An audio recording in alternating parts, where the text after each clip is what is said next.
ఈ T20 world cup 2026 అనేది చాలా గొప్పగానే ఆరంభమైంది.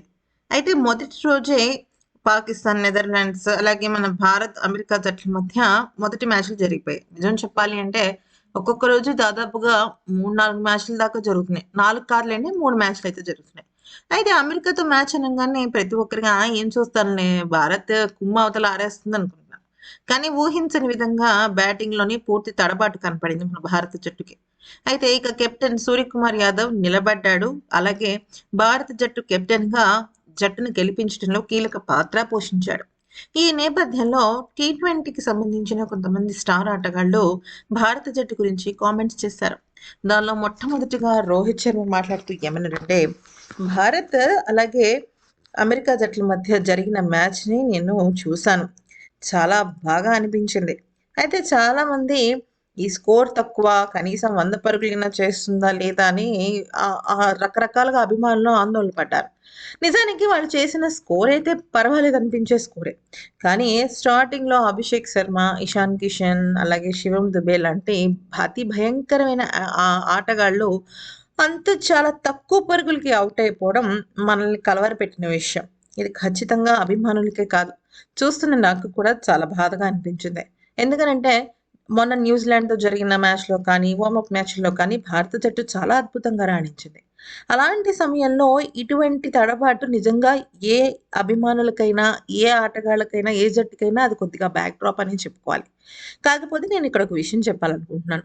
అమెరికా జట్టు ఎక్కువగా టోర్నమెంట్స్‌లో కానీ, లేకపోతే బైలేటరల్ మ్యాచెస్‌లో కానీ ఎక్కువగా పార్టిసిపేట్ చేయదు. తద్వారా ఆ జట్టు బౌలర్స్ ఎలా ఉంటారో, వాళ్ళు ఆడే విధానాలు ఏంటి అనేది బహుశా భారత జట్టు అంచనా వేయలేకపోయి ఉండుండొచ్చు. దానికి తోడు వాంఖేడే స్టేడియం కూడా కొద్దిగా అన్‌ప్రెడిక్టబుల్ పిచ్ అని కూడా నేను చెప్పగలను. సో, అందుకనే ఆ విషయంలో భయపడాల్సిన విషయం ఏమీ లేదు. మరి ఒక ముఖ్యమైన విషయం ఏంటంటే, కరెక్ట్‌గా 2 ఏళ్ల కిందట నేను ఈ టీ20 వరల్డ్ కప్‌లో భాగం. నేనే కెప్టెన్. ఆ సమయంలో నా ఆలోచన విధానం వేరుగా ఉంది. అయితే అప్పుడు నేను మైదానంలో బరిలోకి దిగాను. ఇప్పటి వరకు దాదాపుగా 16, 18 సంవత్సరాల నుంచి ఆల్మోస్ట్ ప్రతి ఐసీసీ టోర్నమెంట్‌లోనూ నేను యాక్టివ్‌గా పార్టిసిపేట్ చేశాను. అయితే ఈసారి టీ20 వరల్డ్ కప్ నాకు చాలా స్పెషల్. ఈసారి కూడా నేను బరిలోకి దిగాను. కానీ ఒక ఆటగాడిగానో, లేకపోతే ఒక కెప్టెన్‌గానో కాదు. ఒక బ్రాండ్ అంబాసిడర్‌గా. అయితే ఒక బ్రాండ్ అంబాసిడర్‌గా వేరే రెస్పాన్సిబిలిటీతో ఆటను చూస్తుంటే వేరేలా అనిపించింది. ఏదో తెలియని ఎక్సైట్‌మెంట్, తెలియని ఎమోషన్ నన్ను కుదిపేశాయి. బహుశా ఆటగాడిగా మొన్నటి వరకు ఇక్కడే ఉన్న నేను, ఇప్పుడు ఆ బాధ్యత నుంచి తప్పుకొని కొత్త బాధ్యతను చేరుకోవడం నిజంగా కొత్తగా అనిపించింది. ఆటగాళ్ళందరూ నన్ను చూసి చాలా ఎమోషనల్ అయ్యారు. Even I am also emotional అంటూ రోహిత్ శర్మ చెప్పుకొచ్చాడు. ఇక విరాట్ కోహ్లీ వ్యాఖ్యానిస్తూ ఏమన్నాడంటే, దీని గురించి పెద్దగా సీరియస్‌గా తీసుకోవాల్సిన అవసరం లేదు.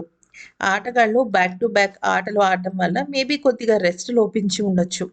అయితే ఈసారి ఫస్ట్ టీ20 మ్యాచ్ తర్వాత చాలా మంచి గ్యాప్ వచ్చింది కాబట్టి హ్యాపీగా రిలాక్స్ అయ్యి, రెస్ట్ తీసుకుని, తర్వాత ఫ్రెష్ మైండ్‌తో బరిలోకి దిగితే బావుంటుంది. అయితే ఇక హర్షదీప్ సింగ్ ఎప్పుడు కూడా ఒక మ్యాచ్ విన్నర్. తను ప్లేలోనూ వికెట్లు తీయగలడు. అలాగే డెత్ బౌలింగ్‌లోనూ వికెట్లు తీయగలడు. ఎప్పుడు కావాలంటే అప్పుడు వికెట్లు తీసి తన పనిని పూర్తి చేస్తాడు.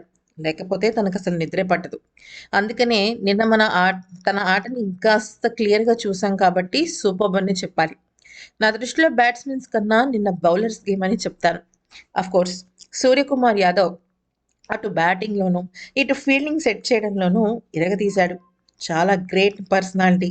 తనకి ఈ టీ20 కెప్టెన్‌గా మంచి భవిష్యత్తుంది. ఖచ్చితంగా భారత జట్టుకి ఇంకొక ఐసీసీ టోర్నమెంట్‌లో ఆ ట్రోఫీ సూర్య ద్వారా వస్తుందంటూ పేర్కొన్నాడు. ఇక జడేజా వ్యాఖ్యానిస్తూ ఏమన్నాడంటే, చాలా ఎమోషనల్ టీ20 వరల్డ్ కప్ ఏదైనా ఉంది అంటే నిజానికి 2024 ఆ వరల్డ్ కప్‌ని మేము రాహుల్ ద్రావిడ్‌కి, అలాగే విరాట్ కోహ్లీకి గిఫ్ట్‌గా ఇచ్చాం. కానీ అదే world cup T20 world cup cut చేస్తే 2 ఏళ్ల తర్వాత మళ్ళీ మా ముందుకొచ్చింది. ఇది చాలా ఎమోషనల్‌గా అనిపించింది. నేను లేని ఆటలో ఒక్కసారిగా నన్ను నేను ఊహించుకున్నాను. అయితే వరుసగా బ్యాట్స్‌మెన్స్ అందరూ పెవిలియన్ బాట పట్టడం చాలా హార్ట్ బ్రేకింగ్‌గా అనిపించింది. అయితే ప్రత్యర్థి జట్టు చిన్న జట్ట, పెద్ద జట్ట ఇలాంటి విషయాలు మనం పెద్దగా పట్టించుకోకూడదు. దేనికైనా అనాలిసిస్ అవసరం. ముఖ్యంగా ప్రత్యర్థి జట్టు స్ట్రెంగ్త్ ఏంటి, వీక్‌నెస్‌లేంటి అనే విషయం పైన ఒక అంచనాకు రావాలి. అప్పుడే దానికి సంబంధించి మనం పర్ఫెక్ట్‌గా ప్లానింగ్ వేసుకోవచ్చు. అయితే నిజానికి 'సూర్యకుమార్ యాదవ్' గురించి నేనొక విషయం చెప్పాలనుకుంటున్నాను. మీ ఎవ్వరికీ తెలియని విషయం ఏంటంటే 'సూర్యకుమార్ యాదవ్' మ్యాచ్ అయిపోయిన తర్వాత అస్సలు ఢీలా పడ్డు.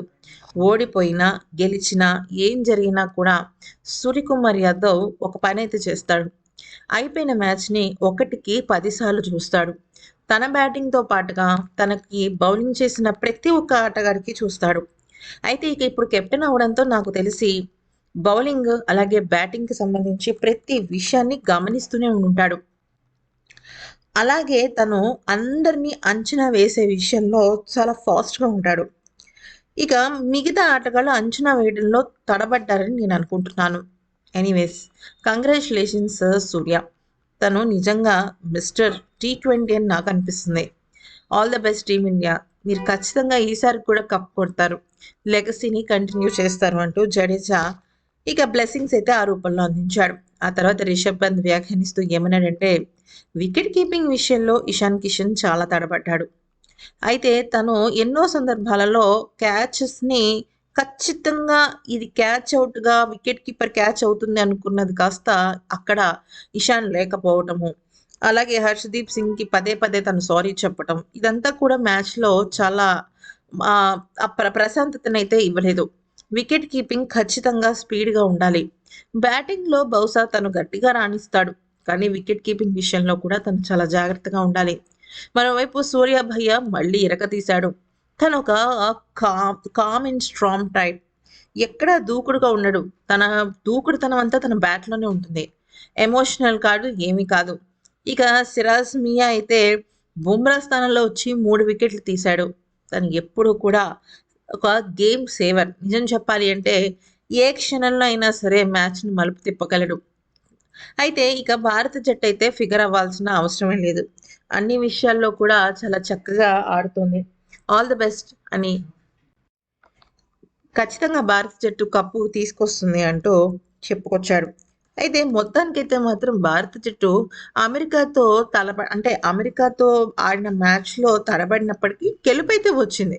కానీ ఆ గెలుపు విషయంలో చాలా అంటే చాలా తప్పులు సవరించుకోవాలి.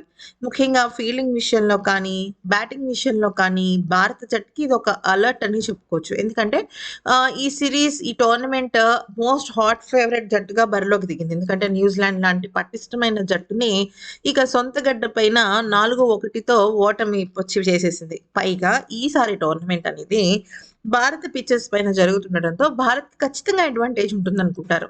కానీ అది మరి భారత జట్టు నిలబెట్టుకోవాలి. ఈ వీడియో గనక నచ్చినట్టయితే లైక్ చేసి సబ్స్క్రైబ్ చేసుకోండి ఫ్రెండ్స్. అలాగే నెక్స్ట్ మ్యాచ్ వచ్చేసరికి భారత్‌తో నమీబియా అండ్ భారత్ మధ్య మ్యాచ్ జరుగుతుంది. అది 12న. 15న భారత్ అలాగే పాకిస్తాన్ జట్ల మధ్య మ్యాచ్ జరుగుతుంది. వాళ్ళేదో బాయ్‌కాట్ అది ఇది అంటున్నారు గానీ, వాళ్ళ మొహం అందరూ మళ్ళీ మూసుకొని ఆడాల్సిందే భారత్‌తో. మన భారత్ చేయాలి గానీ బాయ్‌కాట్ వాళ్ళు చేసేదేంటి మనల్ని నాన్‌సెన్స్ అన్నట్టుగానే ప్రపంచ దిగ్గజాలు, విశ్లేషకులు చెప్తున్నారు. ఈ వీడియో గనుక నచ్చితే లైక్ చేసి సబ్స్క్రైబ్ చేసుకోండి.